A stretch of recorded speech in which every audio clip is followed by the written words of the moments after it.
Hi, friends. Really nice to be here with you guys, especially with this nice light pouring through these windows right now. This is kind of astral. It's been about 6 weeks since Haley and I have been in Washington, and we had a 5,000-mile road trip that we just returned from 2 days ago. And we were first greeted when we crossed the border. We stopped in Ananda, Los Angeles, and quickly found out they didn't really have anyone to do Sunday service there. So we got to help them. And the experience there was that we were sitting in their new center, which is also where Crystal Clarity is at. And there was a little sound booth like right there where two people, Aaron and Nika, were at doing the sound and the streaming. And Haley and I were sitting in this room all by ourselves for Sunday service last Sunday. So I can't tell you how nice it is to see living people in our temple right now. It makes all the difference in the world. This topic really just, it comes down to this key word of attunement. And this idea of, well, the name of the topic itself is just the importance of receptivity. And that can't be understated enough, I don't think, the importance of it. And what Swami writes about in this reading is the idea of this word attunement, and something we're all trying to understand. What is this attunement? It's not certainly something that comes from the outside of ourselves. I actually was curious about it and just looked up the definition of attunement and was surprised to see that attunement means to be in harmony. And I thought, what a nice universal way for us to approach this, to pick up this thread of what it means to be attuned. Before I go too much further with this idea of attunement, I want to just step back and talk about the idea of us receiving anything in our lives and what that actually means. When I first thought of this idea of receiving, the first thought that just occurs to me even now in this moment is that the more I try to receive anything, the more I think, God, give me this, or let me receive something. Man, there's no way faster to shut off that connection than to start asking for something for myself. But a story actually popped into my mind, and it was a friend had told me this when she was on pilgrimage in India. And she was outside in the sun, and the sun was baking. I've not been to India, but I can imagine. I've been in some hot places. I grew up in one. But on one of those days when the sun is just totally baking, and she's coming from the Pacific Northwest where we don't necessarily experience that, and she was really suffering in the brunt of that heat. And the guide that was with her saw her struggling and said, you are actually resisting the sun right now. And that is why it's so difficult for you to receive it. And that was quite a shocking thing to say. Here she was just suffering in what is certainly intense heat. But what she said she tried to do from that moment was every time she was out in the sun, instead of shirking away from it or being inconvenienced by it, was to receive the light that it was actually shining on her. And it changed her entire relationship. All the suffering and discomfort she was feeling from the sun shining on her actually went away. And she started to truly receive the light that was shining on her all the time. Does that sound familiar? I think it's a great analogy for the whole spiritual path. We step back and we have these moments where we release all the duties, all the things we're so busy doing. And what happens? God can shine on us and we can actually receive it because we're not so distracted with ourselves. The interesting thing is God and the gurus and the ones that want to help us to get free, the great spirit in this world, is always trying to work on us and always trying to give us these things. But we have to make a choice. It's not as simple as just holding our hands out like beggars and saying, just fix me, just make me better. We have to actually do work. And this is the two sides of the coin of the spiritual path. Is on one hand, we do need to hold our hands out and realize that I really am just an empty vessel.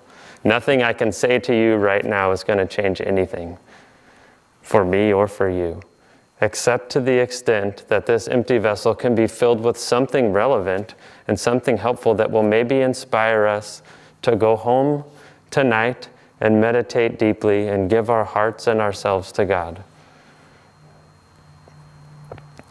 When we were at the ashram in Los Angeles, we had a great opportunity to have a morning satsang with most of the residents there. And Frank is kind of one of the heads of the ashram. He is certainly a big-time mover and knows how to get things done. So I've heard a lot about Frank, but I had never met him. And this was an interesting thing. I thought, I don't know about this Frank guy. I just hear about all the great things he does outwardly, but I didn't have any point of connectivity with him and where he was coming from. And as we sat at the table together, he had so much joy, and he was so much in his heart that I thought, okay, everything that is manifesting outwardly is totally real because he's coming from a real place, and the way he embraced us and the way that the ashram felt, it was all right here. He told us a story, which was that the house we were staying in is the first house, but now they've acquired a second house behind it. And he's owned this house for a long time. He raised his son there and his family there. And he said that when the house behind went for sale, which now gives them a continuous courtyard where they can have a really nice garden, when it went for sale, he thought, oh, that would be nice. And so he called the realtor and they said, no, somebody's already made an offer. This isn't going to work. And he said, well, I really am interested. I live next door. I've really thought this could be a great thing for a long time. And they just said, no. Sorry, there's already been an offer. It's just not going to work. But I can tell my boss, and we'll see maybe if he'll consider it. Longer story short, when you hear a story from Frank, there's a lot of laughter, and he'll tell the same thing over and over again, which is very fun. And he ends up talking to the boss. And he said he tells him the whole thing, why this should be theirs, and why this is going to serve a greater purpose.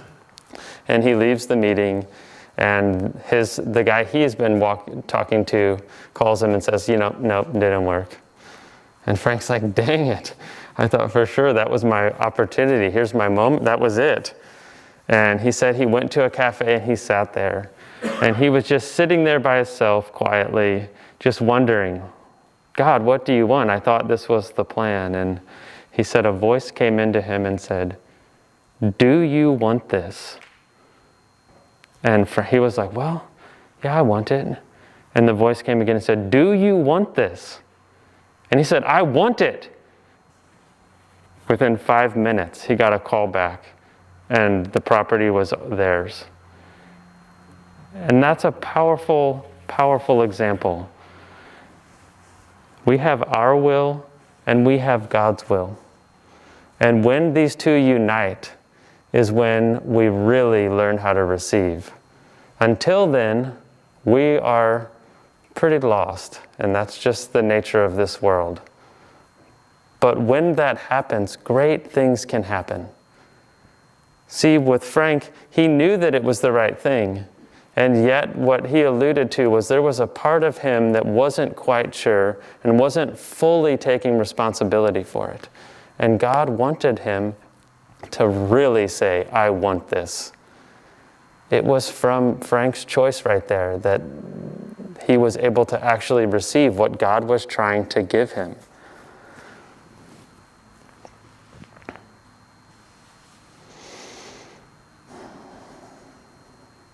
So I think we see here that this idea of receiving is something we all have to choose to do. And we have to give of ourselves as much as we can. I loved that they played the empty vessel chant because I actually don't even recall hearing it. But it's such a perfect choice for this topic. Because we have to navigate this paradox that is, I of myself am nothing. And yet, when I am open to truly receive what God is trying to put into my life, we can accomplish anything. Let's step back to this idea of attunement now. And this opportunity that we have to truly harmonize ourselves. That was the definition I gave at the beginning of this. To truly put ourselves in harmony. It gives us a very tangible criteria for living our life. Not based on outward harmony. Things in this world are not going to be perfect, not with our family, not with our friends.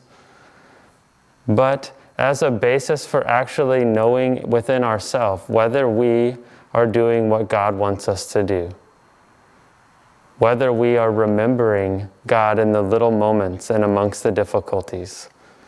This harmony is always the choice that we have to go back to.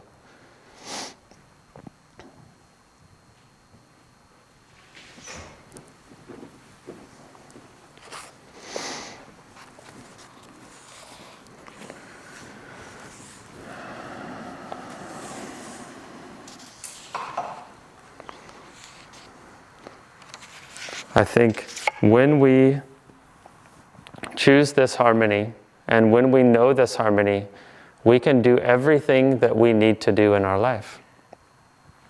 And we can receive whatever it is that God wants us to receive. Now, the examples I've given were very positive. One is basking in the sun, receiving God's light on us.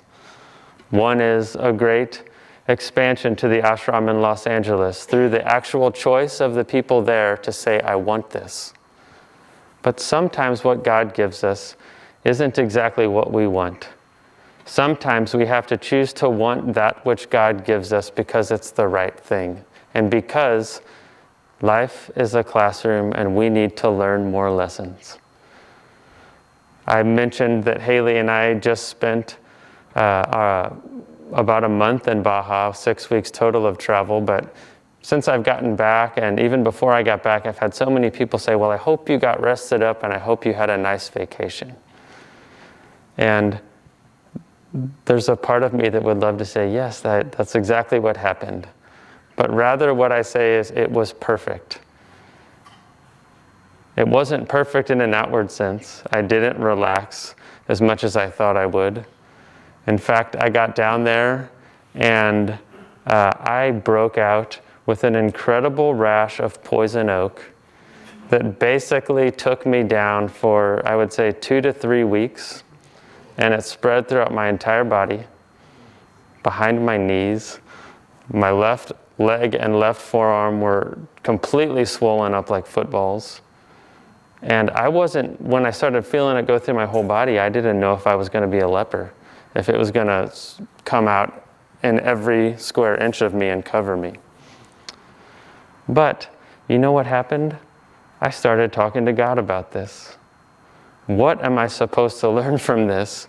What do you want from me? And God reminded me of a few things. One was, you asked for purification. And I did.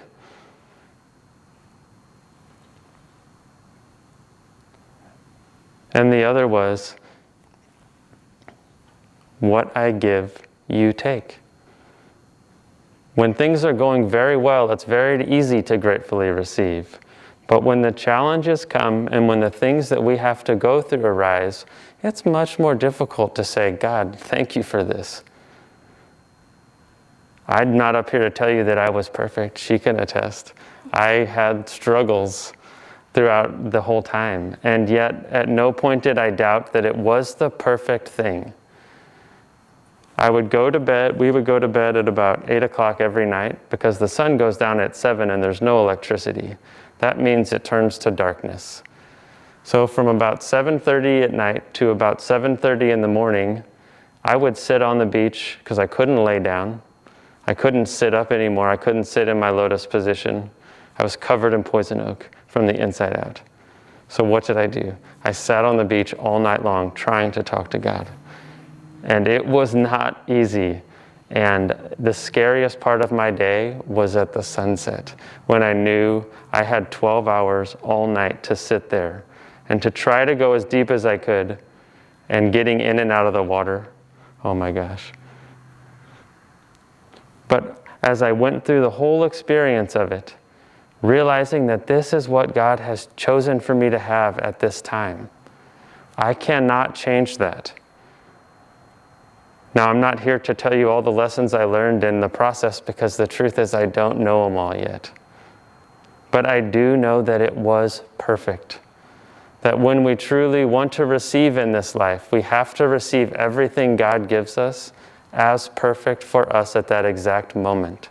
It's not easy. Sometimes it is, sometimes it's great.